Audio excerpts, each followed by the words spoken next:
আসসালামু আলাইকুম এভরিওয়ান, সবাইকে স্বাগতম জানাচ্ছি শারমিন কিচেন অ্যান্ড ব্লগে। আজকে আমি আপনাদের সবার সামনে নিয়ে এসেছি কুমড়োর মুরব্বা। কিভাবে আমরা কুমড়োর মুরব্বাটা তৈরি করব তার একটা রেসিপি আমি আপনাদের সাথে শেয়ার করছি। প্রথমে আমি এখানে একটা কুমড়ো নিয়ে নিয়েছি। কুমড়োটা অবশ্যই পাকা হতে হবে এবং পাকা কুমড়ো চেনার উপায় হচ্ছে এই যে ছুরি দিয়ে যদি আপনি এভাবে একটু ঘষা দেন তাহলে দেখবেন এই যে পাউডারের মতো একটা তৈরি হচ্ছে। তো আরেকটা চেনার উপায় হচ্ছে বীজটা অনেক শক্ত হতে হবে। এই যে দেখতে পাচ্ছেন এটা একদম পারফেক্ট পাকা একটা কুমড়ো। এবার আমি আমার পছন্দ মতো কুমড়োগুলোকে কেটে নিয়েছি স্লাইস করে। তো আপনারা আপনাদের ইচ্ছে মতো যে কোনো স্লাইসে কেটে নিতে পারেন। চলুন আমরা এবার দেখব কুমড়োগুলোকে কিভাবে কেচে নিতে হয়। তো কুমড়োগুলোকে আমি এভাবে চামচ দিয়ে কেচে নিচ্ছি। অবশ্যই কেচানোর সময় খেয়াল রাখতে হবে, ভালোভাবেই কেচাতে হবে। এই যে দেখতে পাচ্ছেন প্রত্যেকটা জায়গায় আমার একদম ছিদ্র ছিদ্র করে ফেলেছি আমি। এবং ভালোভাবে কেচানো হয়েছে কিনা তার একটা বোঝার উপায় হচ্ছে আমরা এভাবে চাপ দিয়ে নেব। দেখতে পাচ্ছেন কুমড়োগুলোকে চাপ দিলে সমস্ত পানিগুলো বের হয়ে যাচ্ছে। তাহলে আমাদের বুঝতে হবে যে কুমড়োটা কেচানো একদম পারফেক্ট হয়েছে। সবগুলো কুমড়ো আমি এভাবে করে কেচে নেব। এই যে দেখতে পাচ্ছেন সবগুলো কুমড়ো আমার কেচানো হয়ে গিয়েছে। এবার আমি সবগুলোকে ভালোভাবে ধুয়ে নিয়েছি। এই যে পানিগুলো সব বের করে নিচ্ছি এভাবে করে।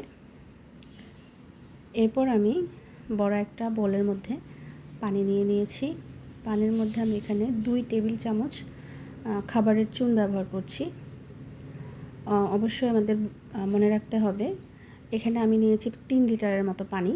3 লিটার পানির মধ্যে আমি 2 টেবিল চামচ দিয়েছি খাবার চুনা, পান খেতে যে চুনটা ব্যবহার করি আমরা সেই চুনাটা।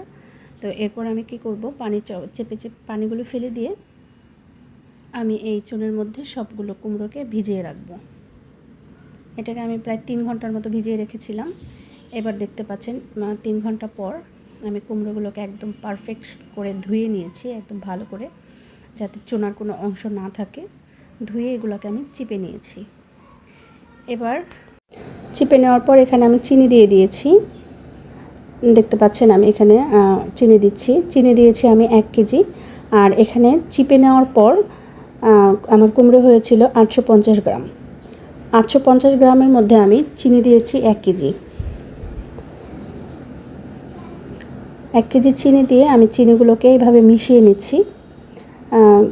পরপর করে মিশাতে হবে, একচোটে চিনিগুলো দেওয়া যাবে না। কিছুক্ষণ পরপর আমি সব চিনি দিয়ে এটাকে আমি ঢেকে রেখে দিব। এই যে দেখতে পাচ্ছেন আমি কিছুক্ষণ পরে এগুলোকে আমি আবার একটু মিশিয়ে নিচ্ছি এবং আমার অবশিষ্ট যে চিনিগুলো আছে এগুলোকে আমি এটার মধ্যে দিয়ে দিব। এরপর আমি ঢেকে ঘন্টাখানিক রেখে দেব। এই যে 1 ঘন্টা পরে দেখতে পাচ্ছেন চিনিটাকে পানি ছেড়ে দিয়েছে। চিনির থেকে পানি ছেড়ে দেওয়ার পর এবার আমি এই যে এগুলোকে একটা কড়াইয়ের মধ্যে নিয়ে নিয়েছি। এখানে দিয়ে দিয়েছি 2 টুকরা দারচিনি এবং 4টার মতো এলাচ দিয়ে এবার আমি এটাকে চুলায় বসাইছি। চুলায় বসানোর পর এটাকে আমি মিডিয়াম আঁচে অবশ্যই রান্না করতে হবে। মিডিয়াম আঁচে এটাকে আমি নেড়ে ভালো করে মিশিয়ে রান্না করতে হবে। এই যে দেখতে পাচ্ছেন প্রায় আধা ঘন্টার মতো রান্না করার পর এই পর্যায়ে চলে এসছে আমার কুমড়োগুলো। আমি আঁচটাকে একদম মিডিয়াম করে দিয়েছি। এই যে দেখতে পাচ্ছেন আমার কুমড়োগুলো লাল হওয়ার কারণ হচ্ছে আমি লাল চিনিটা ব্যবহার করেছি। আপনারা সাদা চিনি ব্যবহার করলে অবশ্যই কুমড়োটা সাদা হবে, মোরব্বাটা সাদা হবে। তো এবার আমি এগুলাকে মিশিয়ে ভালোভাবে, দেখতে পাচ্ছেন এই যে আমি একটা এটা হয়েছে কি না তা বোঝার একটা উপায় হচ্ছে, দেখতে পাচ্ছেন এই যে মোরব্বার উপরে সাদা সাদা একটা ভাব চলে আসছে। তো এরকম যখন সাদা সাদা ভাব চলে আসবে তখন এটাকে আমি বন্ধ করে দিব। বন্ধ করে দেবার পর আমি প্রায় 10 থেকে 15 মিনিটের মতো এভাবেই রেখে দিব। তারপর 10 থেকে 15 মিনিট পর আমি আবার এটাকে চুলায় বসাবো। চুলায় বসিয়ে তারপর এটাকে আমি যতক্ষণ না পর্যন্ত এটার মধ্যে পানি থাকছে ততক্ষণ পর্যন্ত আমি রান্না করতে থাকবো। দেখতে পাচ্ছেন এই যে আমি নেড়ে চেড়ে ভালোভাবে রান্না করছি।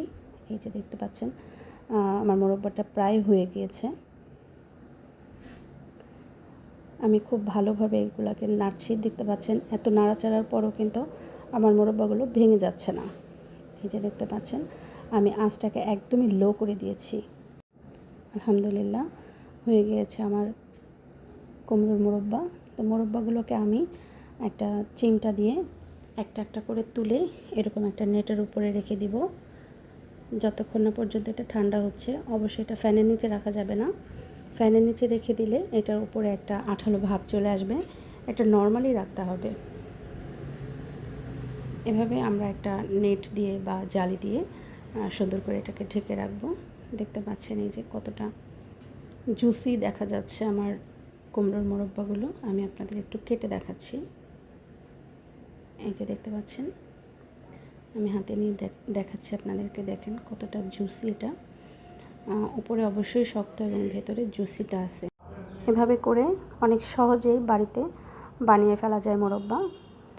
অবশ্যই হাইজিনিক মেনটেন করে বাড়ির জিনিস বানানো হয়, সেজন্য কিন্তু অবশ্যই আমরা চেষ্টা করব বাড়িতে কিভাবে আমরা এই ধরনের সাধারণ জিনিসগুলো আমরা তৈরি করব।